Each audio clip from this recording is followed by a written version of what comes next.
এই ডোবা পুকুরে সাঁতার কেটে আর শামুক কুড়িয়ে একেবারে হাঁপিয়ে উঠেছি। ময়লা পানিতে সাঁতার কেটে দেখো আমার সুন্দর পালকগুলোও ময়লা হয়ে যাচ্ছে, আর শামুকগুলো খেতে একেবারে বিচ্ছিরি। ঠিক বলেছেন ভাবি, আমিও এই পুকুরে সাঁতার কেটে হাঁপিয়ে গিয়েছি। আর ভালো লাগে না ওই পানসে স্বাদের শামুক খেতে। তবে জানেন কি, পাশের জঙ্গলের ওপারে যে পুকুরটা আছে তার পানি অনেক পরিষ্কার, আর পুকুরে অনেক শামুক ঝিনুক ভর্তি। এর থেকে ভালো শামুক ঝিনুক নাকি আর আশেপাশে কোনো পুকুরে নেই। তাই নাকি ভাবি? খুব ভালো তো, আমরা তাহলে কাল ওই পুকুরেই যাব।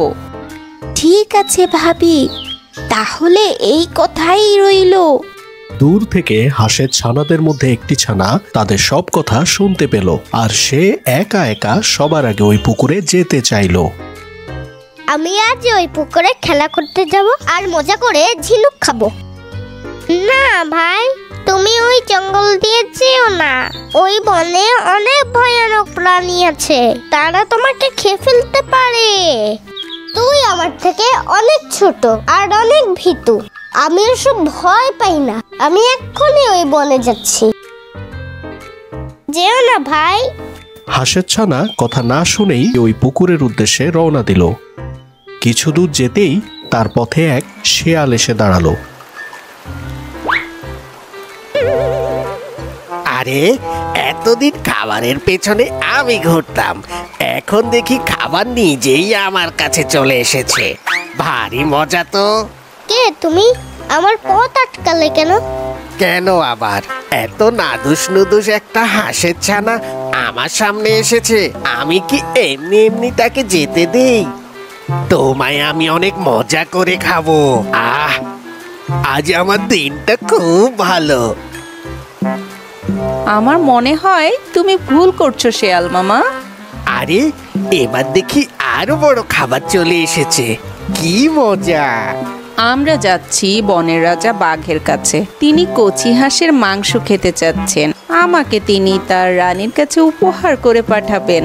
এখন তোমার বিবেচনা, আমাদের খাবে নাকি বাঘ রাজার কাছে যেতে দিবে? আমি যে তোমাদের খাবো তা বনের রাজা বা কি করে জানবে? ওই যে দূরে জিরাফকে দেখতে পাচ্ছ, তিনি আমাদের দূর থেকে দেখে রাখছেন। যদি আমাদের কিছু হয় তবে সোজা বাঘ রাজা দরবারে সব জানিয়ে দেবেন। তখন তোমার কি হবে বাপু, তা আমি বলতে পারবো না। এই রে, আসলেই তো জিরাফ আমাকে দেখতে পেয়েছে। যাও যাও, রাজার সম্মানে তোমাদের আমি ছেড়ে দিলাম। রাজা মশাইকে আমার সালাম দিও। ঠিক আছে ঠিক আছে, আমাদের না খেয়ে তুমি নিজেরই অনেক উপকার করলে। মা হাঁস তার বাচ্চাকে নিয়ে কিছু দূর এগোতেই এবার স্বয়ং বনের রাজা বাঘ এসে হাজির। হ্যালো, অনেকদিন হাঁসের স্যুপ আর হাঁসের কাবাব খাই না। আজ এই বাচ্চা হাঁস দিয়ে স্যুপ আর মা হাঁস দিয়ে কাবাব করে খাবো। রাজা মশাই, এত ব্যস্ত হবেন না, আমরা আপনার খাবার হতেই এসেছি। কি অবাক কাণ্ড, খাবার নিজে নিজেই আমার কাছে চলে এসেছে। আমার প্রজারা কত ভালো। কিন্তু রাজা মশাই, এখন তো আপনি আমাদের খেতে পারবেন না। রানীমা আমাদের ডেকেছেন আপনার জন্য খাবার বানাবেন বলে। এখন আপনি যদি আগে খেয়ে ফেলেন তবে রানীমাকে কি জবাব দেবেন? তাই নাকি? আমার রানী কত ভালো, আমার জন্য তোমাদের ডেকেছে। আর আমি যদি খেয়ে ফেলি, রানীকে সামলানো অনেক কঠিন হয়ে যাবে। আমি পুরো বন সামলাতে পারলেও রানীকে সামলাতে পারবো না।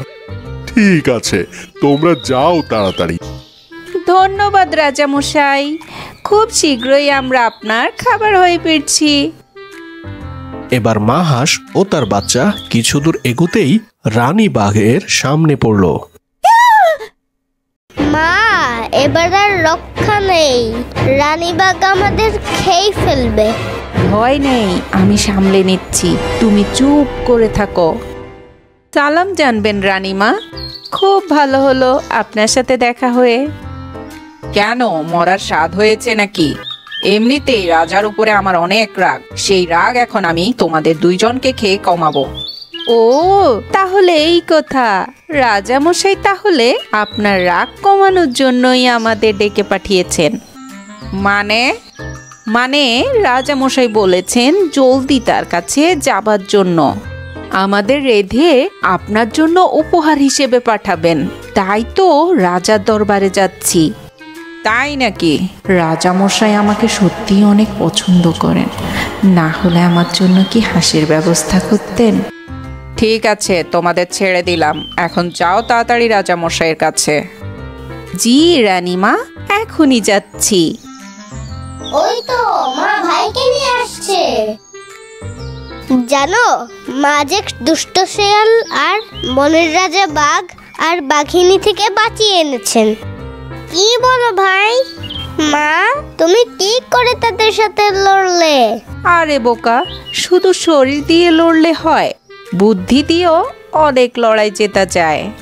ঠান্ডা মাথায় বুদ্ধি খাটালে অনেক কঠিন সমস্যা তোমরাও সমাধান করতে পারবে।